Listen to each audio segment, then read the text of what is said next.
Bonjour à tous, bienvenue pour ce nouveau débrief de la rencontre face à l'Atlético Madrid. Victoire du FC Barcelone 0-1. Donc on a réussi à s'en sortir au Wanda Metropolitano. Première victoire de l'histoire du Barça au Wanda Metropolitano. Beaucoup de choses à dire durant ce match. Un début de rencontre chaud bouillant. Les Colchoneros nous attendaient de pied ferme. On s'y attendait, on savait qu'ils allaient mettre de l'impact, de l'intensité.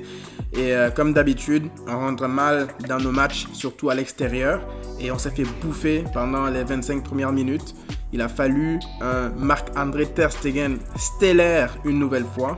Un gardien incroyable qui a enchaîné des arrêts de cyborg, de robots, de tout ce que vous voulez. Ter Stegen a encore prouvé une fois de plus aujourd'hui qu'il est de loin, je pense, le meilleur gardien du monde. Même si Oblak s'est encore illustré à quelques reprises, Ter Stegen, c'est vraiment quelque chose. Je suis sans voix. L'Atlético est donc rentré dans ce match comme des bonhommes. Ils nous ont attaqué de front. Ils se sont pas cachés. Ils sont venus nous chercher très très haut. Et on n'arrivait pas à sortir les ballons. Et notamment ça, c'est à cause, je pense, de Ivan Rakitic qui donnait tous les ballons en arrière, qui n'arrivait pas à se positionner comme il faut. Mais il n'était pas le seul. Arthur aussi avait quelques petits problèmes d'ajustement au début du match, mais lui s'est repris par la suite, contrairement à Rakitic. On s'est fait acculer dans notre surface et on n'arrivait pas à sortir les ballons une fois de plus. Et j'aimerais aussi parler de Junior Firpo qui a fait un match catastrophique de A à Z. Il a eu beaucoup de mal, il était statique, il se faisait bouffer par les attaquants de l'Atlético. En attaque, il n'apportait pas grand-chose. Il y a même une action qui symbolise le tout. Messi lui a crié dessus littéralement pour qu'il prenne la profondeur parce qu'il était statique. Mais on va être indulgent avec lui parce que c'est l'un de ses premiers matchs encore de la saison avec le club. Et surtout, c'est à Ernesto Valverde de lui expliquer de prendre la profondeur. C'est lui son coach. Mais Ernesto Valverde ne fait rien, il reste assis. Il voit très bien que Firpo a du mal, qu'il a du mal à combiner avec ses coéquipiers, qu'il ne prend pas la profondeur, mais il reste assis sur son banc à ne rien faire. Alors que de l'autre côté, Diego Simeone est debout à haranguer ses joueurs, à les replacer tactiquement, à faire des ajustements comme il se doit. Mais nous, on a un incompétent sur notre banc qui touche des millions à ne rien faire, à ne rien travailler à l'entraînement. Ensuite, on a commencé à poser le pied sur le ballon. On a commencé à enchaîner les passes. Arthur s'est réveillé. Frenkie de Jong, pareil. Il faisait un match incroyable au milieu, surtout Arthur. Frenkie de Jong aussi, on ne le remarque pas tout le temps parce que ce qu'il fait, c'est vraiment des choses invisibles à l'œil nu parce que tu le vois se replacer, tu le vois faire des petits pas pour pouvoir faire circuler le ballon encore plus rapidement pour ses coéquipiers. Ça, on ne le remarque pas tout le temps. Arthur, quant à lui, dans la qualité de conservation de balle, dans les dribbles, dans l'orientation du jeu, il a fait une passe à un moment donné pour Messi comme un quarterback depuis le milieu de terrain, c'était incroyable. Évidemment, le seul maillon faible qui restait encore dans ce milieu de terrain, c'était Ivan Rakitic, qui continuait toujours des passes inutiles, des passes en retrait, des passes latérales qui ne faisaient avancer le jeu en rien. Il faut croire que le fait qu'il ait pleuré dans les médias récemment a commencé à faire changer sa situation. Sauf que ça, c'est pas une bonne chose pour nous. Ensuite, les occasions ont commencé à s'enchaîner aussi de notre côté. Il y a eu la tête de Piqué sur la transversale. Ensuite, il y a eu aussi une frappe de Suarez qui passe tout près de la lucarne de Oblak.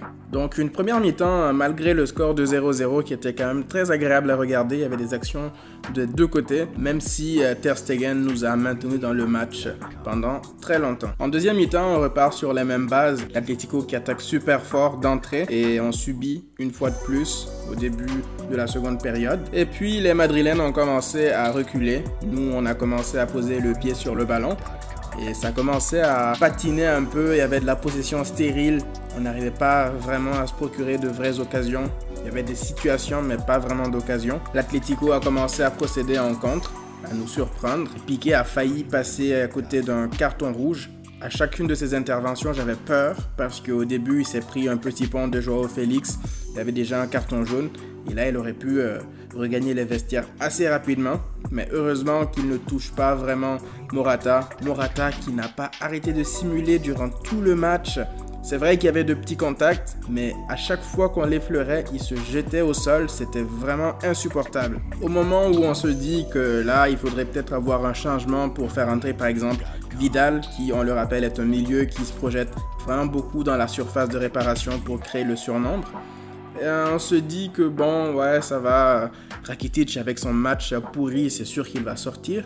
Mais non, Rakitic reste sur le terrain et notre meilleur milieu de terrain est remplacé par Ernesto Valverde. Lorsque j'ai vu Arthur choisi pour sortir, je n'en croyais pas mes yeux. Valverde est revenu à ses anciens démons, à nous imposer comme ça Ivan Rakitic, quoi qu'il arrive, qu'il vente, qu'il pleuve, qu'il neige. Rakitic passera les 90 minutes sur le terrain. Aujourd'hui, Rakitic aurait dû sortir après la 10e minute de jeu tellement son match était catastrophique.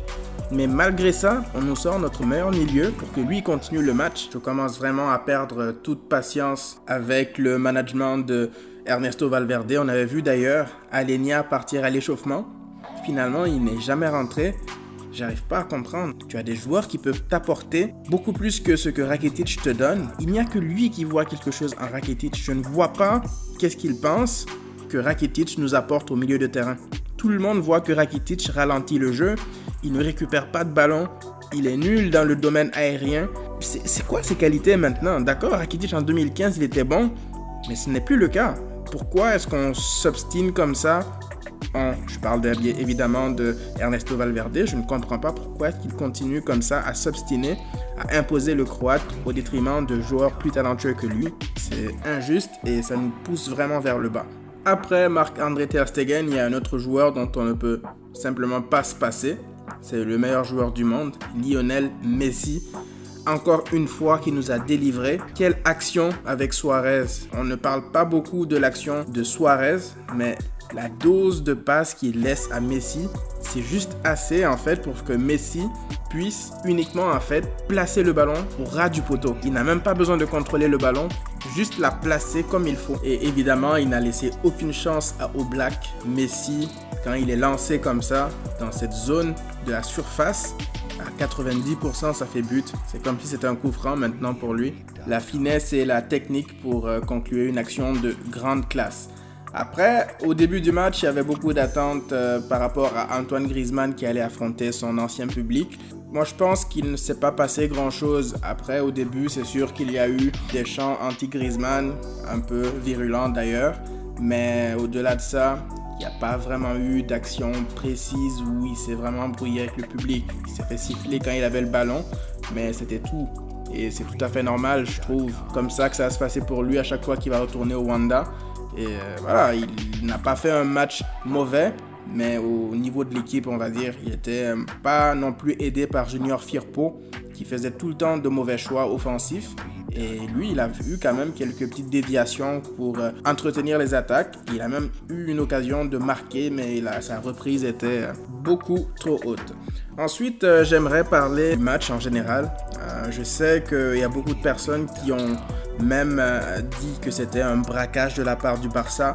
Moi, j'aimerais vraiment donner mon opinion, et c'est uniquement mon opinion. Ce match est tout sauf un braquage.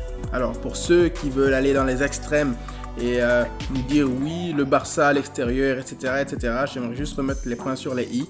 On rencontre l'Atlético Madrid chez eux. Donc, c'est tout sauf un match simple pour commencer. Et puis, deuxième chose, lorsqu'on regarde les statistiques, on a eu plus de tirs et plus de tirs cadrés que l'Atlético Madrid. Donc ce n'est pas forcément une indication du fait qu'on ait pu dominer quoi que ce soit, mais ce n'est pas comme si on s'était fait bouger du début à la dernière seconde du match sans aucune réaction. On a eu des opportunités aussi de marquer, on a raté nos occasions, même si l'Atlético s'est procuré aussi des occasions plus franches. Alors oui, je suis conscient que tout n'est pas parfait, notamment dans le jeu pratiqué par le Barça, mais pour recadrer les choses, sachez que même sous l'époque Pep Guardiola, aller jouer à Vicente Calderón contre l'Atlético Madrid, ce n'était jamais chose aisée et on se faisait bouger très souvent. Donc ce n'est pas une indication de voir ce match et dire que oui, nos problèmes à l'extérieur continuent, mais ça reste une victoire importante. Donc oui, il y a, comme je viens de le dire, des choses à améliorer, beaucoup de choses à améliorer, mais il ne faut pas non plus cracher sur cette victoire parce qu'on vient de battre un potentiel quart de finaliste de la Ligue des Champions. Dites-moi en commentaire qu'est-ce que vous avez pensé de ce match. Moi, vraiment, je me suis régalé. Ça n'a pas été un match fou, mais ça a été quand même un match assez tactique où il n'y avait pas non plus des occasions des deux côtés toutes les 2 secondes, mais il y avait beaucoup d'intensité, il y avait beaucoup de choses à retenir. Donc, je suis curieux de savoir ce que vous en pensez. C'est déjà la fin de cette vidéo les amis, merci encore une fois de m'avoir suivi. N'oubliez pas de liker, de partager si ce n'est pas encore fait. Et on se retrouve très certainement demain pour, j'espère, la remise du Ballon d'Or de Lionel Messi.